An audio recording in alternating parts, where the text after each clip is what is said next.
tunapaswa jiheshimia saa tuko akula. Usipige mwingine asema amenyota kunyama yako. Il ne faut pas jouer à table. C'est Eliora. Il ne faut pas manger en désordre. Moi c'est Caleb. Il ne faut pas manger et tu parles. Mon nom c'est Wendy. Bye. Il faut pas manger à table et se pas réveiller à bout. Il y a nourriture à table. Je pense que la radio, c'est un outil où on est libre de donner ses arguments, ses propositions aux maires de ville et même au président. Bonjour mesdames et messieurs, bienvenue à l'écoute de votre émission Watoto Radio. Watoto Radio est un magazine réalisé par la campagne Watoto Radio dans le cadre de la promotion de l'accès des enfants à la radio. Et dans cette émission aujourd'hui, nous parlons de la vaccination de routine. Nous sommes partis au niveau du centre de santé Il-Africa dans le centre-ville de Goma dans l'est de la RDC pour assister à ce processus de vaccination des enfants. Ici, nous sommes dans la salle d'éducation sanitaire où des cris de bébés nous accueillent. Dans cette émission aujourd'hui Watoto Radio, nous allons recevoir Madame Rachel Chunga qui est arrivée ici pour faire vacciner son enfant de moins de 6 mois. Nous allons également écouter l'infirmière titulaire du centre de santé Il-Africa, Fazila Moulissia. Et en dernier lieu, vous allez devoir écouter le docteur Hans Batei. Il est spécialiste en environnement et coordinateur du programme élargi de vaccination PEV Nord Kivu. Il nous parlera des liens qui existent entre l'environnement et la vaccination. À la présentation de cette émission Watoto Radio aujourd'hui, je suis Daniel Makassi. Si vous avez des questions ou des commentaires en rapport avec la vaccination de routine des enfants, laissez-nous votre message au 099 15 96 081. 099 15 96 081. Place à nos invités.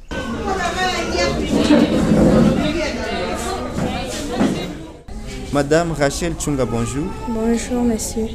Nous vous retrouvons au niveau du centre de santé Il-Africa pour la vaccination de votre enfant. Parlez-nous un peu de ces rendez-vous. Aujourd'hui, il a le VPO 1. On a donné aujourd'hui 3 vaccins. Il a 2 mois et demi. À la naissance, on donne les vaccins. Et puis, après 45 jours, on vient aussi.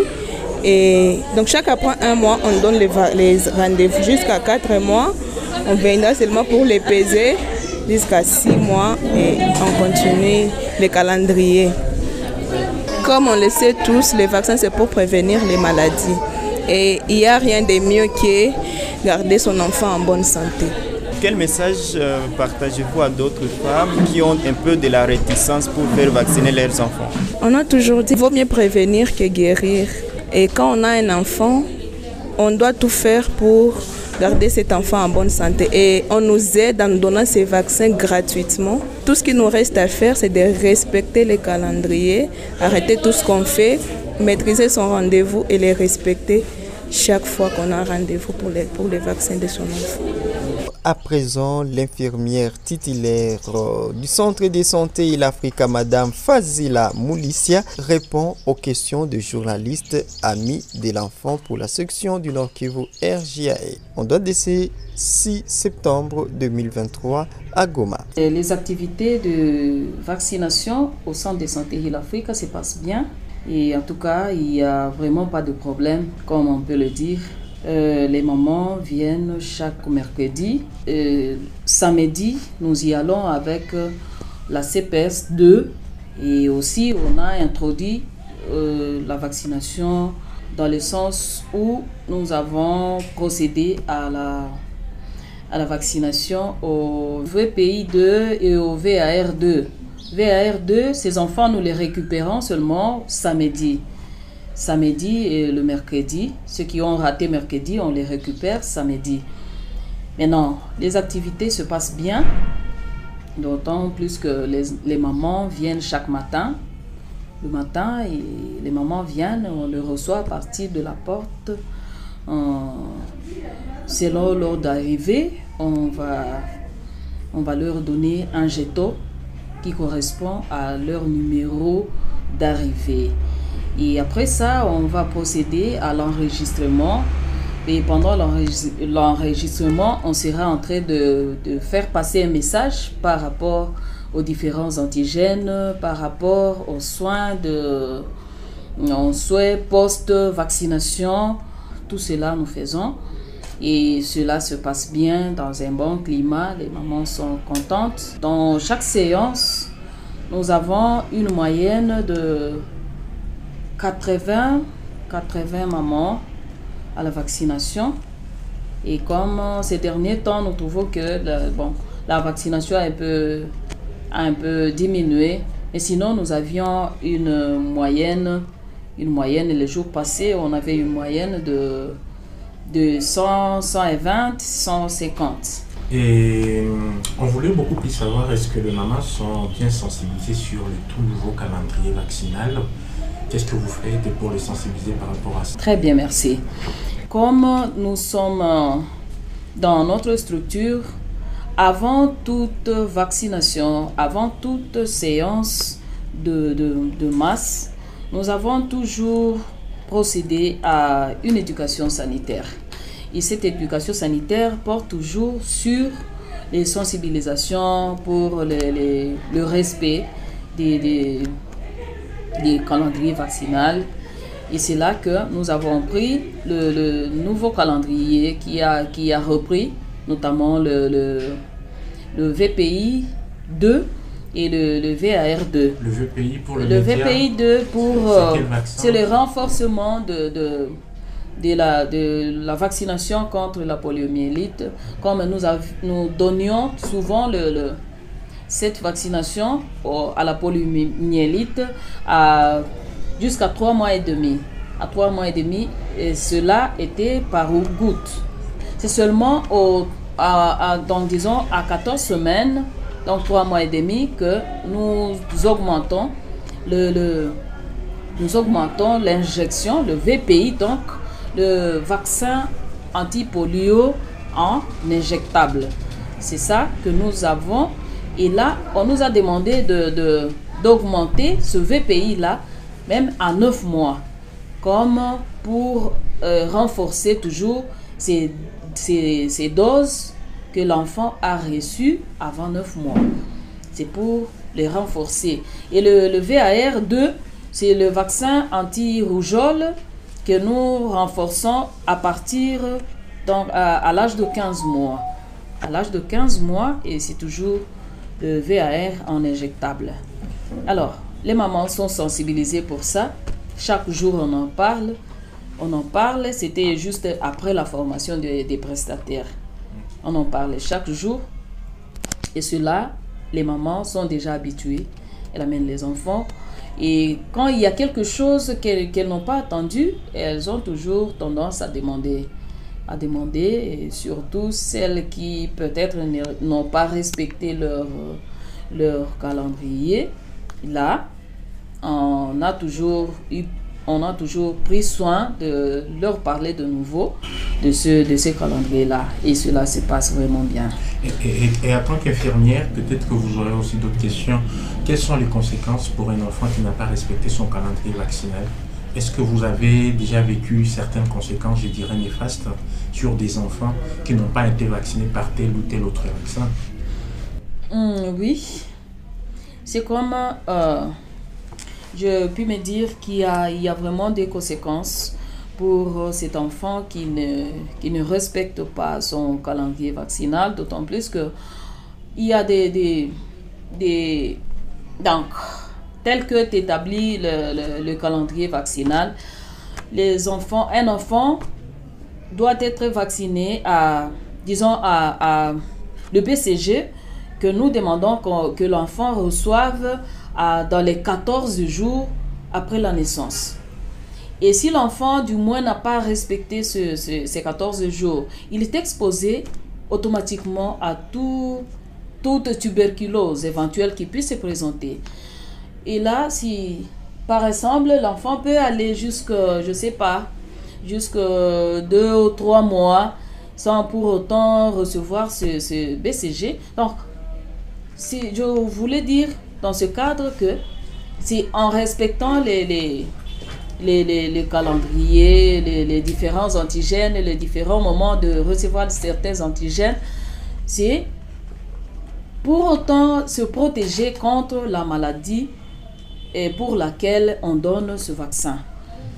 Oui, et si l'enfant n'a pas respecté, automatiquement, les doses ne vont pas protéger l'enfant tel qu'il le fallait. Si, par exemple, nous disons le pentavalent, nous le donnons 3 fois avant 9 mois. On le donne à 6 semaines. On va encore reprendre après 4 semaines, donc à 10 semaines. Et encore après 4 semaines, ce sera à 14 semaines. Et si l'enfant vient et qu'il prend pentavalent à 6 semaines, il vient encore à 16 semaines, il aura déjà anéanti la première dose qu'il a reçue. Alors que s'il pouvait avancer en train de renforcer les doses. Il prend la première dose, il va renforcer avec la deuxième dose à l'heure bien établie. Je pense nous aurions fait quelque chose et l'enfant sera vraiment bien vacciné, bien protégé. Et c'est là même, à la fin vers 9 mois, c'est là que nous disons, nous avons toujours tendance à évaluer comment l'enfant a suivi son calendrier vaccinal. Est-ce qu'il a bien suivi, il a respecté les rendez-vous? Et s'il n'a pas respecté, il y a des enfants que nous disons par exemple, cet enfant est complètement vacciné. C'est que cet enfant a carrément respecté les antigènes tels qu'il le fallait et il a respecté aussi les rendez-vous, les moments de prise de ces antigènes. Quelles sont le plus souvent les rumeurs que vous collectez auprès des femmes qui viennent ici au centre pour la vaccination? Je dirais, concernant les rumeurs, je ne vais pas me dire qu'il y a vraiment beaucoup de rumeurs par rapport à ça. Sinon, les rumeurs surviennent surtout pour les vaccinations de masse. Pendant les campagnes de vaccination, les mamans qui nous disent que nous voulons plutôt vacciner leurs enfants contre la Covid. Et nous voulons anéantir nous voulons anéantir leurs enfants. Et à la longue, peut-être, ils deviendront des dingues. Des dingues, on ne sait pas. La vaccination en soi, c'est une branche de la consultation préscolaire. C'est une branche de la consultation préscolaire où l'enfant doit être protégé avant l'âge préscolaire. Donc, dans l'âge préscolaire là, l'enfant doit être protégé. Je ne trouve pas d'intérêt d'aller vacciner un enfant qui a déjà dépassé 6 ans. Donc, il a déjà 6 ans et vous venez maintenant, vous voulez le protéger contre la tuberculose. La tuberculose à laquelle il pouvait être protégé juste à 14 semaines. Donc, disons 14 jours de sa naissance. Bon, personnellement, j'ai toujours trouvé que c'est un peu sans importance parce que l'enfant serait déjà vacciné d'avance, serait déjà protégé d'avance. Mais il a déjà dépassé l'âge préscolaire. Alors moi, je voudrais savoir, c'est quoi la place que vous réservez aux hommes dans cette question de vaccination? Et s'il y a une place pour les hommes, comment vous faites pour rendre l'espace de sensibilisation sur la vaccination aux mamans, que ce ne soit pas un lieu de cauchemar? Les hommes comme les papas. Ah, c'est bon, merci. En fait, les hommes ont leur place. De manière que les enfants les enfants qui sont toujours accompagnés par leur papa, ils sont vraiment les plus heureux. Ils sont les plus heureux et d'autant plus que les mamans se sentent aussi à l'aise. Les mamans se sentent à l'aise. Et puis c'est le papa. Quand le papa s'implique dans quelque chose, c'est la même chose que nous avons toujours fait avec la CPN. Quand nous appelons CPN Papa, on est vraiment content que le papa soit aussi au courant du calendrier vaccinal de son enfant. Que le papa soit au courant des différentes interventions apportées à sa femme lors des consultations prénatales. C'est là que nous impliquons beaucoup les papas. Et lors de nos éducations sanitaires, nous appelons toujours les papas. Et certains papas qui viennent, ils sont vraiment témoins. Et eux aussi sont contents que nous les sollicitons, que nous les engageons dans la prise en charge de leurs enfants. Et pour les encourager, nous avons toujours pris la stratégie de un papa qui vient avec son enfant quand même. Il est venu parce ce n'est pas qu'il est venu parce qu'il n'a pas autre chose à faire. Quand il arrive, nous prenons soin de le faire passer en premier lieu, avant tout le monde. Nous savons que des fois il y a des effets secondaires liés au vaccin. Est-ce qu'il n'y a pas eu des incidents et si oui, comment vous avez réagi? Parce que je présume que vous faites le suivi de tous ces enfants. Ok, jusque-là, je peux pas me dire qu'il y a eu vraiment des accidents, si je peux le dire mortels ou comment. Mais sinon, il y a toujours eu comme tout médicament. Comme tout médicament, il y a toujours un peu d'effets secondaires, mais que nous gérons à l'interne. Un enfant peut pleurer jusqu'au soir. Un enfant, surtout que les vaccins réagissent à un organisme d'une manière différente d'un organisme à un autre. Alors, il y a des enfants qui viennent, on va leur donner le même antigène, mais celui-ci va réagir d'une autre façon et l'autre va réagir de sa façon. Tout ce qui nous arrive, nous gérons à l'interne. Après avoir suivi l'infirmière titulaire du centre de santé l'Africa, Madame Fazila Moulissia, nous recevons maintenant le docteur Hans Bati, coordinateur du programme élargi de vaccination PEV Nord Kivu et expert en environnement. Il nous parle ici des liens qui existent entre l'environnement et la vaccination. Il s'est ainsi exprimé en date du 23 août 2023 devant des jeunes reporters et des journalistes amis de l'enfant RGA section du Nord Kivu. Vaccination et environnement, c'est très important puisque vous devrez savoir que quand Dieu a créé le monde, il a créé, en biologie, on parle des eucaryotes et des prokaryotes, c'est-à-dire nous sommes des êtres vivants, mais nous avons des catégories. Donc nous avons les êtres vivants supérieurs et les êtres vivants inférieurs. Les êtres vivants inférieurs, ils ont un problème d'instinct. Et avec l'instinct, ils développent aussi le mécanisme de survie. C'est ce que je voulais vous donner. Quand quelqu'un fait par exemple l'amibe, ok, et vous prenez le médicament, l'amibe va s'enquister. C'est-à-dire, il entre dans sa coquille et le médicament ne fera rien. Et quand il sera dans les conditions propices, il ressort et il vous mord encore. Le micro-organisme sont aussi comme ça, par leur instinct. Aujourd'hui, il y a 20-30 ans, par exemple, avec les données de l'explosion démographique, nous sommes maintenant en train d'aller vers 8 milliards d'habitants. Et quand nous allons vers 8 milliards d'habitants, l'environnement n'augmente pas. L'environnement, le globe, la superficie ne change pas, mais la population augmente. Et quand la population augmente, l'homme a l'interférence sur l'environnement. J'ai fait partie de mes études en Chine. Ils sont à 1,7 milliard d'habitants. Et quand ils sont à 1,7 milliard d'habitants par rapport à leur superficie, vous allez comprendre que chaque année, les Chinois construisent plus de 1 million de logements. Et quand ils construisent plus de 1 million de logements, on détruit l'environnement. C'est-à-dire, on rase même le village. Et quand on rase le village, ça signifie que l'environnement est agressé. Et quand l'environnement est agressé, les arbres, tout ce qui est flore et faune est détruit, ces micro-organismes réfléchissent aussi comment survivre. C'est comme ça que vous voyez, en cherchant comment survivre, vous les agressez et aussi vous agressent. C'est ça le principe.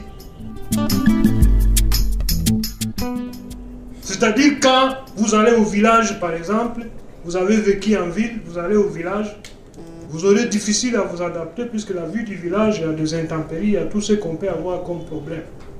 Et quand vous arrivez là-bas, si vous ne vous adaptez pas bien, vous allez tomber malade, ainsi de suite. C'est la même chose quand on attaque l'environnement. Les systèmes faune et flore trouvent aussi le mécanisme de survie, ils vous agressent aussi. C'est comme ça que la plupart des maladies refont surface. Ça, c'est un aspect important que vous devez aussi intérioriser. C'est comme ça que même si nous vivons dans l'environnement, respectons l'environnement. Respectons l'environnement. Ne détruisons pas notre faune et flore, puisque ça risque... Je vous donne l'exemple des chauves-souris.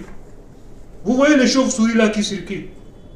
Par jour, ils consomment plus de 1000 insectes nuisibles à l'homme. Les chauves-souris. Mais si vous tuez les chauves-souris, vous voyez comment l'environnement va nous détruire? C'est la même chose.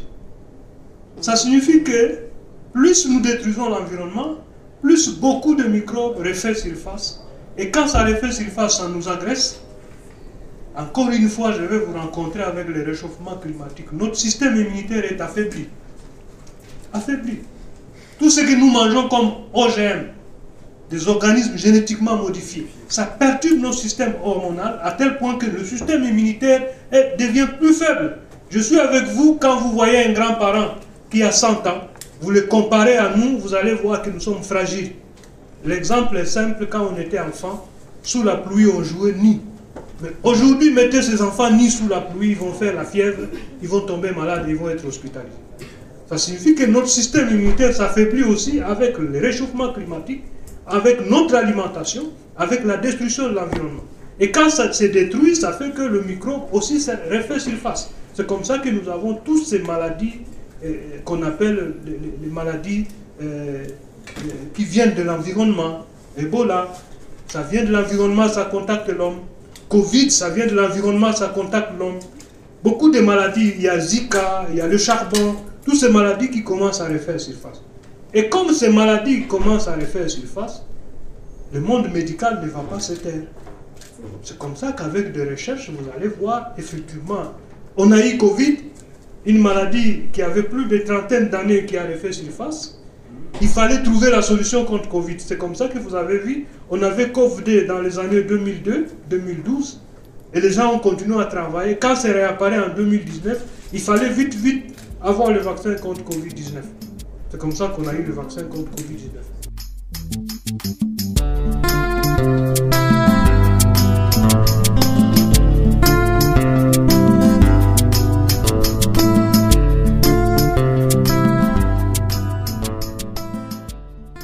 Ebola, c'est une maladie, par exemple, qui a commencé dans les années 1978. Chez nous, encore en RDC à Kikwit, on a eu plus de 10 épidémies. C'est dans les années 2020 qu'on a eu le vaccin. Donc, plus nous avons des maladies liées à la destruction de l'environnement qui refait surface, plus on devrait réfléchir aussi comment avoir le médicament. Et c'est dans ce cadre-là que vous voyez qu'il y a maintenant des vaccins qu'on fabrique pour protéger la population. Je vais vous donner un exemple de notre province du Nord Kivu. La province du Nord Kivu, nous avons la chance d'avoir le parc le plus ancien de l'Afrique, même du monde, le parc national de Virunga. Dans le parc national de Virunga, il y a plus de 2 ans, moins de 2 ans, on avait le charbon. Le charbon, c'est une maladie qui tue et qui n'a pas de médicaments, et qui n'a pas de merci.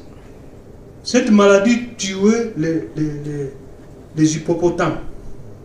Heureusement, c'était dans une zone dangereuse.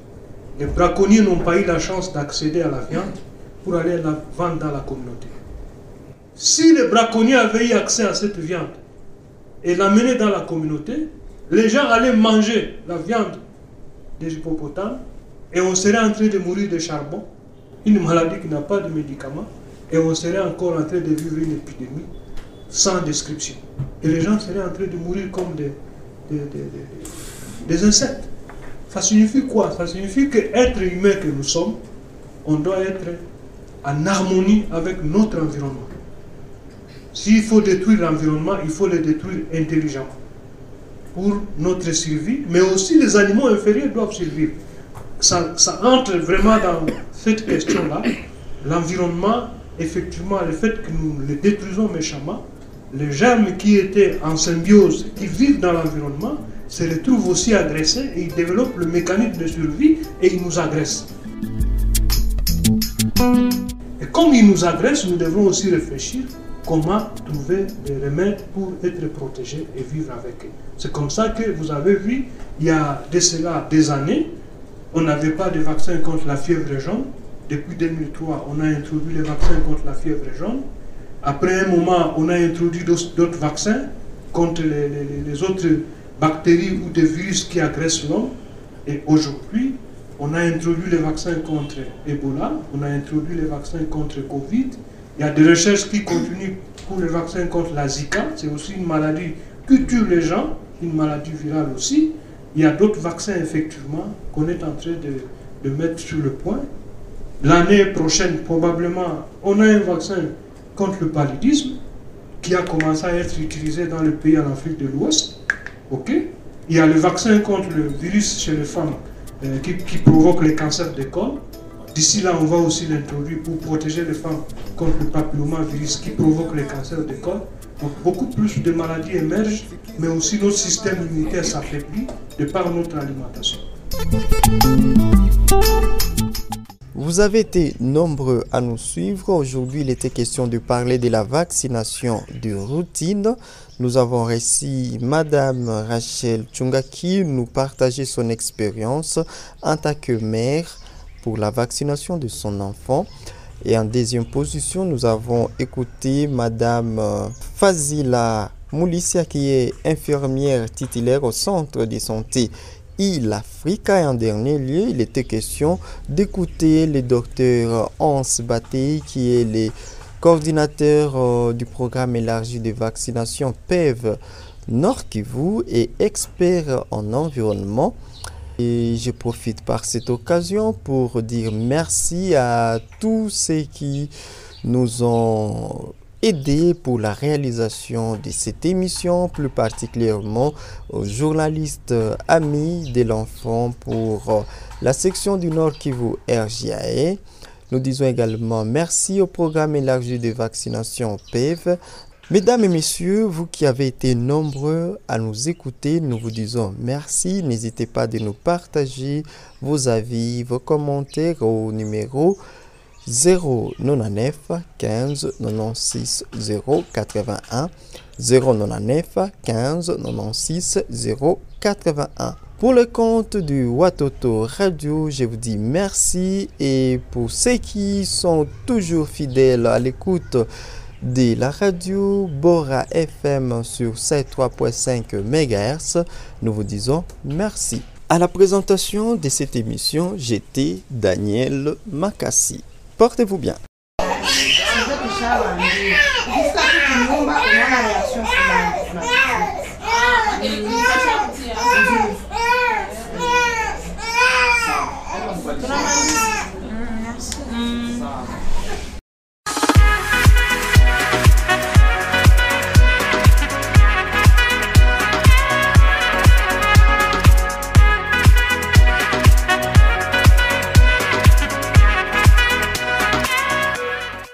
Tunapaswa jiheshimia saa tuko akula. Usipige mwingine asema amenyota kunyama yako. Il ne faut pas jouer à table. C'est Eliora. Il ne faut pas manger en désordre. Moi c'est Caleb. Il ne faut pas manger et tu parles. Mon nom c'est Wendy. Bye. Il faut pas manger à table et se pas réveiller à bout. Il y a nourriture à table. Je pense que la radio, c'est un outil où on est libre de donner ses arguments, ses propositions aux maires de ville et même au président.